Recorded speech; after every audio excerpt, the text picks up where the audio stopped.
저금리에 취하다가 잠깐 중금리가 온 것처럼 착각하는 이들이 많습니다. 지금의 금리 5, 6%가 좀 지나면 미국이 기준금리를 다시 내리고 한국도 내리고 다시 한 2%대로 내려가지 않을까 라고 생각하는 이들이 있습니다.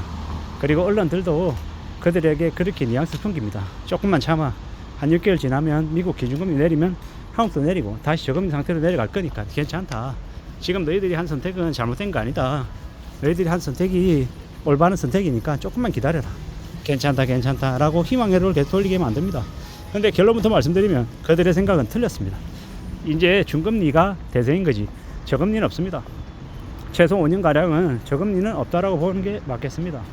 무리하게 빚을 진 이들에게는 저금리 없고 중금리, 게다가 가상금리까지 더 더해지는 시간들이 이제 벌어지는 거다라고 봐야 됩니다. 앞으로 한 2, 3년 동안은 최소 2, 3년은 금리 왕창 올려가지고 많은 사람들을 몰락시킬 겁니다. 그렇게 해서 구조조정하는 거죠. 그렇게 해서 뺏어가는 겁니다. 그게 자본주의 사회입니다. 참 어처구니가 없죠.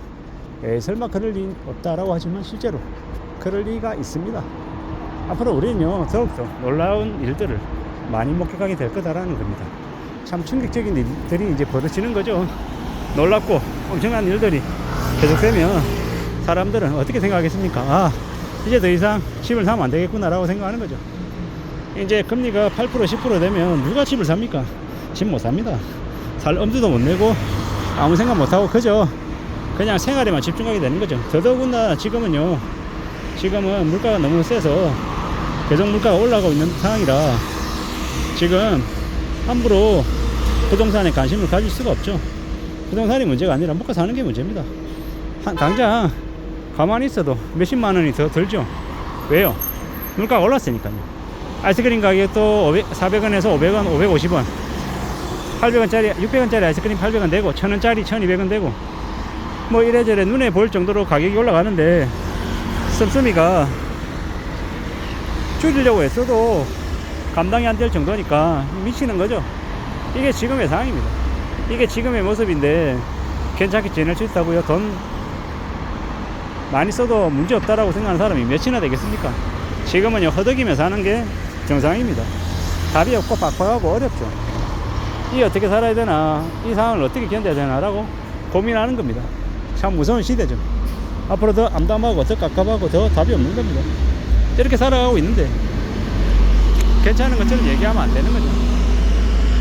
앞으로 어떻게 지내야 되겠습니까? 어떻게 살아내야 되겠습니까? 참 걱정이죠. 걱정. 뭔가 기대하는 것들이 바로 잡힐 수 있는 시간들이 올려나 알 수 없겠는 거죠. 당장은 적어도 최소 몇 년 동안은 중금리가 교체된다.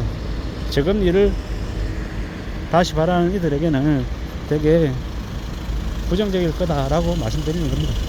중금리가 계속되면 이제 저금리에 왕창 빌렸던 사람들, 자기의 신용보다 더 무리하게 집을 샀던 사람, 빚을 냈던 사람들이 대금 올라가고 대금 무너진다라고 보면 맞습니다. 그들이 다 무너지고 나야 그래야 다시 금융권들이 저금리로 다시 대출을 해줄 겁니다. 그들이 무너지기 전까지, 그 채권들이 정리되기 전까지는 고금리, 가상금리 매기는 걸 중단하지 않을 거라는 겁니다. 근데 참 희한한 겁니다. 그들이 무너지고 망가지고 나면, 그러고 나면 다시 저금리로 대출을 낮춰주는 게 아마 있을 거다라는 겁니다. 무슨 얘기냐? 저금리로 대출을 받았던 이들에게 이제 중금리 적용시키고 가상금리 매겨가지고 왕창 뜯어내려고 하는 금융권들의 이제 모습은 변하지 않을 거다. 그들이 다 망가지고 그들을 다 교통정리하고 그들을 다 잡아먹고 나면 또 은행들은 또 다시 금리를 낮춰서 또 개인들에게, 가게들에게 대출을 해줄 거다라는 겁니다. 이게 현실입니다. 진실입니다. 영원히 중금리가 저금리로 안 내려간다도 아니고 중금리가 오래 지속된다는 얘기도 맞고요. 근데 그건 무리하게 빚낸 사람들과 빚내지 않고 안전하게 살아가는 사람들에게 각각 다르게 각각 개별적으로 적용된다라고 봐야 됩니다. 앞으로는 뭡니까 신용 시스템인지 뭔지 해가지고 각 개개인별로 개별적으로 심사 돌려가지고 신용도 체크해가지고 가상금리를 부과하냐 안 하냐, 금리 혜택을 주냐 안 주냐, 이런 것들을 정하는 게 이제 지금의 시대인 거죠.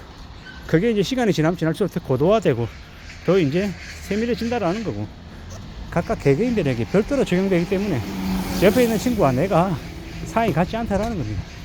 그리고 금융권들에게 어떤 기준으로 이렇게 금리를 책정했습니까? 라고 물으면 그들이 얘기해준다, 안 해준다? 안 해준다. 그렇기 때문에 더 무서운 거죠. 어처구니 없는 거죠. 앞으로 살면서 더 많은 것들을 겪게 될 것 같습니다. 어떻게 살아가야 될지, 어떤 삶이 요구될지는 잘 따져봐야 될 것 같습니다. 이런 생각, 저런 생각, 여러 가지 생각들을 하면서 하는데 결국은 비치지 않고 자신의 돈으로 성실하게 살아간 사람들이 승자가 되는 시대가 열린다라고 보면 맞습니다.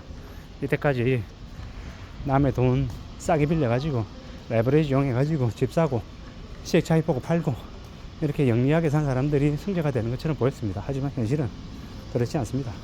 현실은요, 우둔하게 우직하게 살아가는 사람들이 위너가 되는 겁니다. 그게 진실입니다.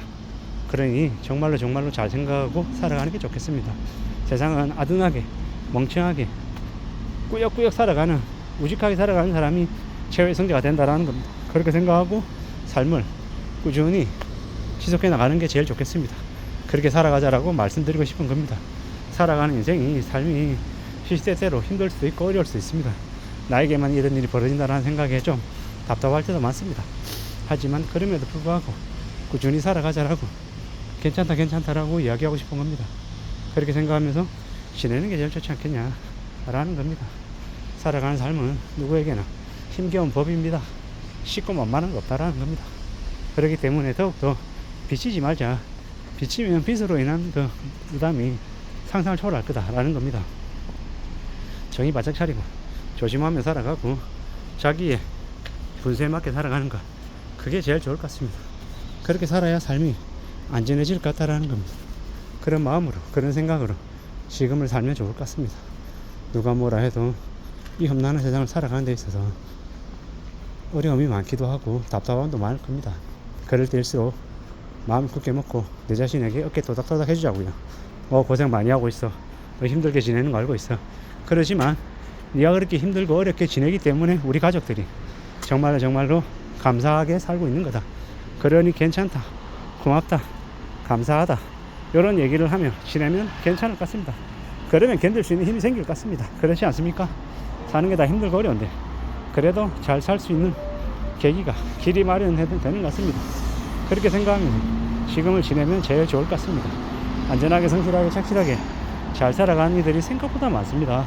그들은 묵묵히 티내지 않고 조용히 삽니다. 그들이 우리 이 세상을 지탱해주는 버팀목들이 되는 것 같습니다. 저 또한 그들 중에 한 명이지 않을까라고 조심스레 생각해 봅니다.